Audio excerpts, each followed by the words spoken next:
And it's not like, you know, they 2-0 all the weak teams and then they 0-2 versus all the strong teams. They draw. They're even on tier with most of the top tier teams. One of my first casts was them drawing even against EG. That caught a lot of us off guard. They looked really sharp in that game. It felt like they were kind of going back to their old ways. They like led in with a razor, and they were kind of being a bit deathball-y.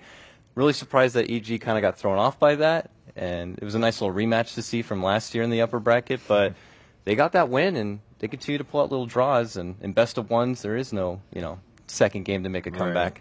Yeah, that's very true. And we have a couple highlights here just to take a look at Newbie's latest games. I believe this one coming up from Newbie versus Empire. But as we talk about that, Newbie, they will be going up against Vici Gaming. So Winter, Vici Gaming on the other side, also maybe a little bit surprising in their results. Some people expected them to be a lot more dominant. What are your thoughts on that? I think they looked really lost in the last two games yesterday against CDAC. Lost 0-2 to CDAC, and their draft sometimes didn't feel as natural. I feel like there are a few disagreements between the teammates when they are picking the heroes. Just a gut feeling, from the way they were picking the heroes. There wasn't a lot of synergy together, and they didn't play very well. I was expecting things to be much better when they swapped the drafters back to FY, but apparently not. They are still having problems within the team itself. They're not playing as a unit as well. And yeah, I think in general their draft and team play is not very good in the group stages. And as we were seeing in that clip, of course, Newbie, I mean, just being on point with when they, their split-second decisions, and they say, actually, we can just turn this around. We thought we were going to back off, but we're just going to turn around, end the game right there, win the fight, wipe Empire, and go onward. So Newbie versus Vici, it basically sounds like Newbie's still kind of on the rise, and Vici not so much. They're being halted a little bit in Group B. Would you say that Newbie's coming in a lot more confident into this matchup? I would think so if they've been watching a lot of these games, and I agree with Winter. Something seems a bit off. I almost put Vici Gaming with Empire. These aren't the teams that I've been watching throughout the whole Dota season. They've been pretty dominant. They've been performing very sharp, crisp gameplay, but I don't know what's happening. Ice doesn't seem to be able to really explore. He'll put out a Brood game here and there, which is nice, but he's been doing a lot of Tusk games, and that's just not like the Ice I've come to know. Something a bit spicy, and he's doing stuff back in the day, dropping items in front of his opponents, kind of showing them that he's got their number, but I haven't really seen that so far this tournament. And for Empire, it's kind of the same story. They're more trying to be uniform, push, aggressive, raw style, and that tenacity doesn't really seem to be there. They need to light that fire. Yeah, you were just talking about it because it's interesting because when Cinderin sits here in the very beginning, he was really excited about Empire on day one. He was like, I'm so excited to watch their games. Didn't pan out. Yeah, let's quickly talk about Empire. They're not coming up here on our stream right now for a match, but what is it about Empire? I mean, do you think that's just what happens when they come to TI? They're just not going to perform well in the early stages, or what happened? Because a lot of people were very excited about Empire. They're like, yes, this is their chance to finally prove all those other haters that they're going to move onward and they're going to show a strong showing at TI5. I mean, only they know that. It's easy to kind of think like that because of what happened even last year with them. But I know they can do well on LAN. I saw them firsthand do well at Star Ladder Season 11 on LAN. They performed well, given it was in front of probably more of a hometown crowd. But I don't know. I guess maybe when you come into something like TI, it's definitely a whole different level, and maybe if you don't have the best day one, then your team starts butting heads a bit. Who knows? I'd be very interested. It might have something to do with their players being very young. They might have actually have a team that has the average age of the players are much younger. I think Aloha is 17 years old. Yeah. Yeah, and the rest of the players they're not familiar, apart from Always Wanna Fly and Silent. I think they're the two oldest players in the team. So it might have to do with something like they're expecting too much. The expectations are really high. And under pressure, the younger players sometimes, especially Resolution, we were talking about his Storm a lot. He seems to be it's one of his best heroes, but he's always jumping, wasting mana, not getting the right jumps for his team. The initiations were not on point.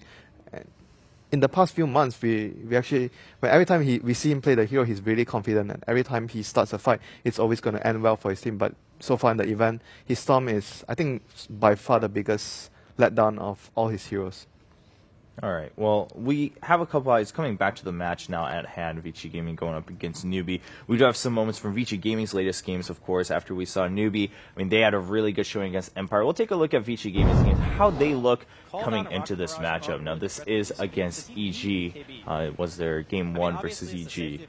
Vici has been pretty volatile. In this best of 2 versus EG, I also thought they fared very well. They looked very good versus Empire, but then they got 2-0'd by, I think, CDEC, and yeah, overall there's just something missing from them. I also think for teams like Vici and Empire, they're going to be so much more disappointed if they start off in the lower bracket as opposed to Newbie. It's like, oh, well, we probably thought we were going to be here anyways, and, you know, they have a more happy-go-lucky attitude. And this was a huge turnaround from Vici, where I think this is the one where they jumped the gyro before his team was, jumped the storm before I think his team was ready. And there's like moments of brilliance like that you see from Vici. It's like, oh my gosh, this team is a top 3 team. And we've seen that. DAC, second place, and TI4, second place. And all throughout the year, it seems they were doing well. And then right after DAC, maybe a month or 2 after that period, they just were on a steady decline, and no one actually really knows why. It seems like the patch fits them. Like their drafter certainly is very experienced and confident, and no one exactly knows why. I'm sure they're trying to figure it out themselves. I think it all started when they had the roster change with Black, changing from Black to How. They are both very different in their play style. Like Black is more, I feel when he plays, people talk about, okay, he doesn't speak fluent Chinese, but he actually does. I mean, his Chinese is somewhat good. I've spoken Chinese to him before, and people are saying it's much better for the team to have, like, everyone that speaks the same language is very important for them.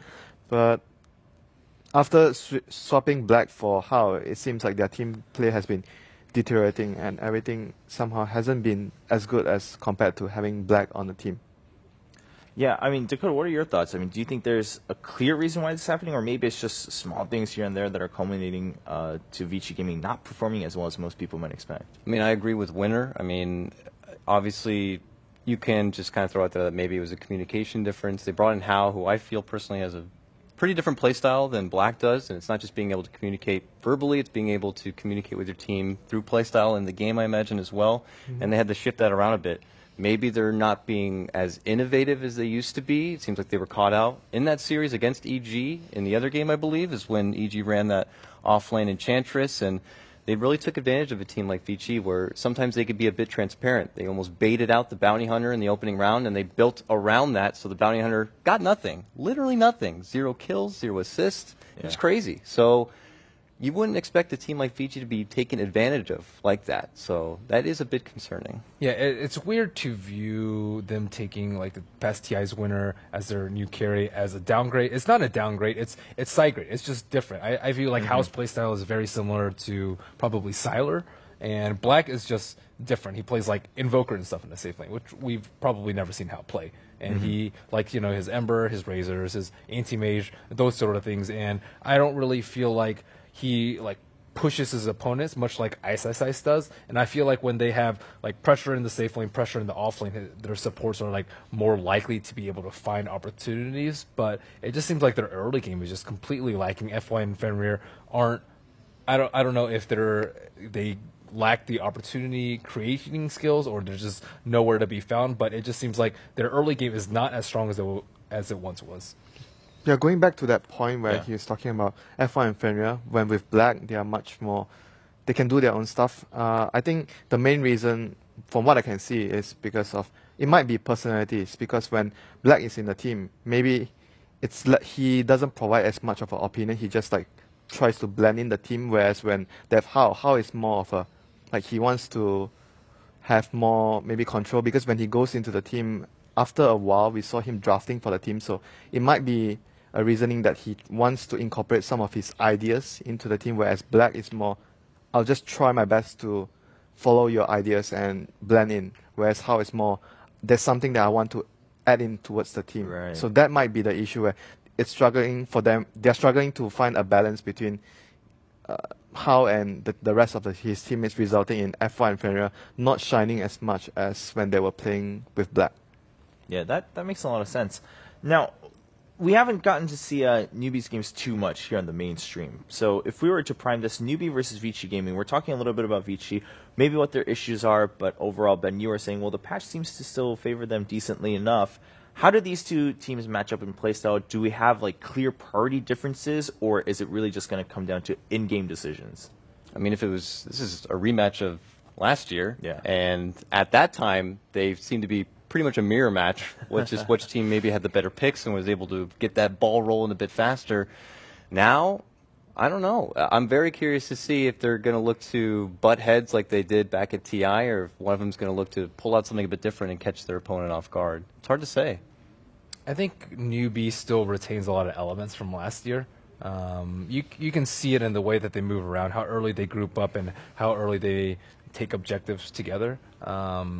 And even some of the hero picks, I think, are somewhat similar to last year. Whereas Vici, I think they've kind of branched off, and they do it sometimes, but it's usually with a different lineup. They incorporate like Wisp a lot more, which I don't think Newbie has turned to very often at all. They have like different mids, like Alchemist for Super, and overall it's similar for like a few of the roles, but I think that as well as the mid is where it's really different. I think like DK though is a good hero to look at for both of them.